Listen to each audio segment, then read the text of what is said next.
नमस्कार दोस्तों।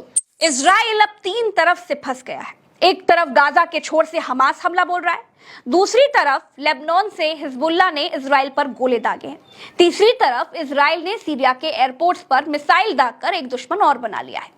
दोस्तों, आज की मौजूदा स्थिति में इजराइल तीन देशों से युद्ध लड़ रहा है। पहला फिलिस्तीन, दूसरा लेबनान और तीसरा सीरिया। अब बीच लड़ाई में भारत ने भी फिलिस्तीन का समर्थन कर दिया है। किसी भी समय युद्ध में अब ईरान की एंट्री हो सकती है, और अगर ईरान की एंट्री हो गई तो फिर ना चाहते हुए भी अपनी रक्षा के लिए जॉर्डन, टर्की और इजिप्ट को भी इसमें कूदना पड़ेगा। और खाड़ी देश जब इजराइल के खिलाफ एक हो जाएंगे तो इजराइल में हवा भरने वाले अमेरिका और उसके मित्र देशों को इजराइल के समर्थन में खड़ा होना पड़ेगा। और जब विश्व मित्र और शत्रु देशों में बढ़ जाएगा तब जो युद्ध होगा वो विश्व युद्ध कहलाएगा और दुनिया इसे तीसरे विश्व युद्ध के नाम से जानेगी। दोस्तों, जो लोग ये कहते हैं कि इजराइल बड़ा दूध का धुला है, तो ऐसा नहीं है। इजराइल की नीति हमेशा से विस्तारवादी रही है। पहले भड़काओ, उकसाओ, फिलिस्तीनियों को डराओ, धमकाओ, उसके बाद अगर फिलिस्तीनी रिएक्ट करें तो फिर हमला बोल करके उनसे उनकी जमीन हड़प जाओ। शुरू से लेकर के अब तक का आप इतिहास अगर पढ़ेंगे, देखेंगे तो आपको बिल्कुल यही वाला पैटर्न मिलेगा। दोस्तों, अब सीरिया को ही आप ले लीजिए। सीरिया तो इजराइल के खिलाफ युद्ध लड़ नहीं रहा था, लेकिन इजराइल ने क्या किया? इजराइल ने सीरिया के 2 एयरपोर्ट्स पर रॉकेट दागकर उनको तहस नहस कर दिया। अगर विश्व बिरादरी इजराइल से ये पूछे कि ये करने का हक इजराइल को किसने दिया? अमेरिका से खैरात में अगर हथियार मिल रहे हैं तो क्या जिधर मुंह करोगे, जिधर मुंह घुमा लोगे, उधर रॉकेट मार दोगे? ऐसा है क्या? इजराइल की लड़ाई तो हमास से थी, लेकिन हमला सीरिया पर कर दिया। सीरिया समाचार एजेंसी सना के मुताबिक सीरिया के 2 एयरपोर्ट्स पर इजराइल ने रॉकेट दागे हैं, जिससे एलेप्पो एयरपोर्ट और दमिश्क इंटरनेशनल एयरपोर्ट्स बुरी तरह से बर्बाद हो गए। इजराइल के चैनल 12 ने भी इसकी पुष्टि की है। सीरियाई समाचार एजेंसी का क्या कहना है वो भी सुनिए। इजराइल गाजा के निर्दोषों के ऊपर मिसाइलें बरसा रहा है, आम लोगों को मार रहा है, अपने पाप छिपाने के लिए, गाजा की तरफ से दुनिया का ध्यान हटाने के लिए और फिलिस्तीन के हाथों होने वाले भारी नुकसान को छिपाने के लिए सीरिया पर हमला एक हताश प्रयास है। हालांकि इसका जवाब भी इजराइल को मिलेगा। दोस्तों, इसी बीच भारत ने भी फिलिस्तीन को लेकर के अपना स्टैंड बिल्कुल क्लियर कर दिया है। भारत के विदेश मंत्रालय ने कहा है कि भारत का स्टैंड बिल्कुल क्लियर है कि वो किसी तरह की आतंकवाद का समर्थन नहीं करेगा। भारत आजाद फिलिस्तीन की मांग के साथ है।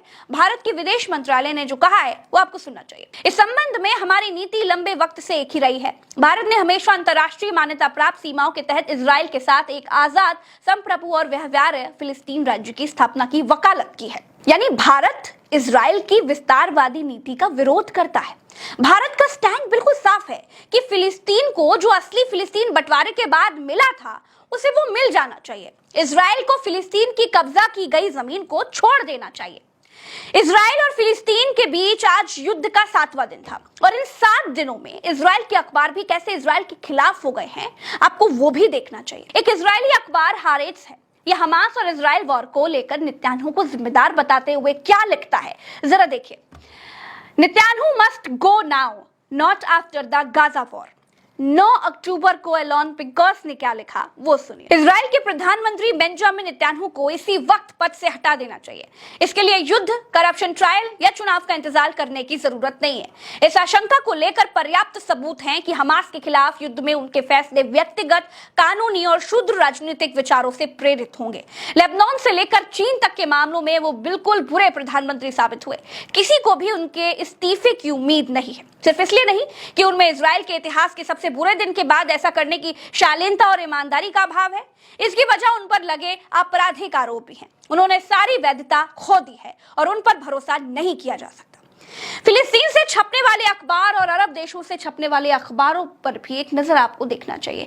इन अखबारों ने भी युद्ध का विलेन नेतन्याहू को ही बताया है और सवाल उठाए हैं कि जब इजराइल के पास दुनिया में उन्नत मानी जाने वाली मोसाद जैसी खुफिया एजेंसी थी, जब गाजा पट्टी से लगातार उनका संघर्ष चलता रहता है, तो फिर 5000 मिसाइलों से हमास ने हमला कर दिया और इजराइल को कानो कान खबर तक नहीं लगी। ऐसा कैसे हो सकता है? क्या इसके पीछे कोई राजनीति थी या फिर मिली भगत थी? दूसरा कारण यह भी है कि इजराइल का डोम सिस्टम बहुत उन्नत है। यह हवा में ही इजराइल की तरफ आने वाली मिसाइलों को मार देता है। दोस्तों, आपको जानकर हैरानी होगी कि इजराइल अपने डोम सिस्टम पर इतना खर्च करता है जितनी फिलिस्तीन की जीडीपी भी नहीं होगी। तो फिर उस रात सिस्टम ने मिसाइलों को ही हवा में क्यों नहीं मारा? ये सिस्टम फेलियर था या फिर जानबूझकर इजराइल पर मिसाइलें गिरने दी गई, जिससे दुनिया के सामने गाजा पर कब्जा करने की नीति को बिल्कुल ठीक ठहराया जा सके और गाजा को छीनने का मौका भी मिल जाए। तमाम तरह के सवाल नेतन्याहू के खिलाफ उठ रहे हैं। अब सवाल यह भी है कि नेतन्याहू अगर इतने महान प्रधानमंत्री हैं तो फिर वो गाजा के निर्दोष लोगों को बिजली, पानी और इंटरनेट की सेवा क्यों नहीं दे रहे हैं? उनके लिए बिजली, पानी और इंटरनेट की सेवा क्यों काट दे रहे हैं? गाजा की तरफ मौजूद इंटरनेशनल मीडिया के रिपोर्टर कोई रिपोर्ट तक फाइल नहीं कर पा रहे। इजराइल की तरफ तो फेक न्यूज की बाढ़ है। ऐसी बाढ़ है कि अमेरिका के राष्ट्रपति तक हमास की फेक न्यूज फैला रहे हैं। दोस्तों, दरअसल हुआ यह कि 11 अक्टूबर को अमेरिका के राष्ट्रपति जो बाइडेन ने यहूदी लोगों को संबोधित किया। इस दौरान उन्होंने एक ऐसी बात कही जिसे लेकर हमास ने तुरंत प्रतिक्रिया दी और फिर इस पर अमेरिका को सफाई तक देनी पड़ गई। दरअसल जो बाइडेन ने कहा कि हमास का हमला बहुत क्रूरता वाला था, आतंकियों ने बच्चों तक को नहीं बख्शा और उनके सिर कलप कर दिए। बाइडेन के इस बयान पर कुछ घंटे बाद ही हमास का भी बयान आ गया और फिर अमेरिका को सफाई देनी पड़ गई। अमेरिका ने सफाई में क्या कहा वो सुनिए। अमेरिका ने सफाई में कहा कि बाइडेन ने नेतन्याहू के प्रवक्ता के दावों के आधार पर बच्चों पर हुए अत्याचार को लेकर के बात कह दी थी। तो अब आप समझिए कि इजराइल और फिलिस्तीन के युद्ध में दुनिया के आगे फेक न्यूज से कैसे धूल झोंकी जा रही है। अमेरिका जैसे देश दुनिया के सबसे बड़े मंचों पर खड़े होकर के झूठ बोल रहा है और जब पकड़े जा रहे हैं तो सफाई दे रहे हैं। हमास ने कैसे इसका विरोध किया वो भी आप देखिए। हमास ने बाइडेन के झूठ पर अमेरिका से क्या पूछा वो भी सुनिए। हमास के राजनीतिक ब्यूरो के सदस्य इज्जत अल रिश्क का बयान क्या है जरा देखिए। कुछ पश्चिमी मीडिया संस्थान हमारे फिलिस्तीनी नागरिकों के प्रतिरोध के बारे में इजराइल द्वारा रचा गया झूठ फैला रहे हैं। उन्होंने हमास को बदनाम करने के लिए बिना किसी सबूत पेश किए यह दावा कर दिया कि फिलिस्तीनी लोगों ने बच्चों के सिर काट दिए और महिलाओं पर भी हमला किया।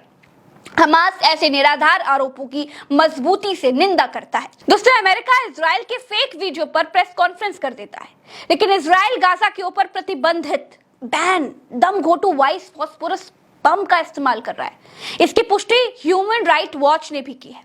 अब इस पर अमेरिका का मुंह नहीं खुलता है, अमेरिका के मुंह पर ताला लगा हुआ है। तो कुल मिलाकर अमेरिका और इजराइल दोनों गाजा के ऊपर कब्जा चाहते हैं। ये कब्जा बिना युद्ध के हो नहीं सकता था और युद्ध के लिए कोई कारण चाहिए था और युद्ध बिना उकसावे के और दूसरे की कार्रवाई को नजरअंदाज किए बिना हो नहीं सकता था। वरना ऐसे कैसे हो सकता है कि 5000 मिसाइलें दागी गई, कहां से लाई गई, कहां रखी गई, कहां से चलाई गई, किसी को कुछ अता पता ही ना चले। ना मोसाद को, ना CIA को। भारत में परमाणु परीक्षण हो रहा था, इस पर अमेरिका ने आसमान सर पर उठा रखा था, रोज सैटेलाइट से नजर रखता था और गाजा इतना सेंसिटिव इलाका होने के बाद भी वहां ये आंख बंद करके पड़ा रहा। सोचिए दोस्तों, सोचिए। दोस्तों, एक और खबर है। हमास ने जिस जर्मन लड़की को अगवा किया था, जिसकी फोटो और वीडियो वगैरह आपने वायरल होते हुए देखी होगी, वो लड़की सुरक्षित है और गाजा के अस्पताल में है, ऐसे तमाम वेबसाइट्स बता रही हैं। आखिर में एक बात और, तो हम इजराइल और फिलिस्तीन की जो भी खबरें आप तक पहुंचाते हैं ना, वो फिलिस्तीन और इजराइल के और अरब देशों के और विदेशी मीडिया के सारे आर्टिकल्स का अध्ययन करके पहुंचाते हैं, उनके आधार पर बताते हैं। हम पक्ष और विपक्ष दोनों की मीडिया का अध्ययन करते हैं, उसके बाद आप तक हिंदी में खबर पहुंचाते हैं। अभी के लिए इस एनालिसिस वीडियो में इतना ही। चलते हैं दोस्तों, राम राम व सलाम, जय हिंद। चैनल को सब्सक्राइब करिएगा और पेज पर देख रहे हैं तो फेसबुक पर आप फॉलो का बटन जरूर दबाइएगा। आप ही हमारी ताकत है। नमस्कार।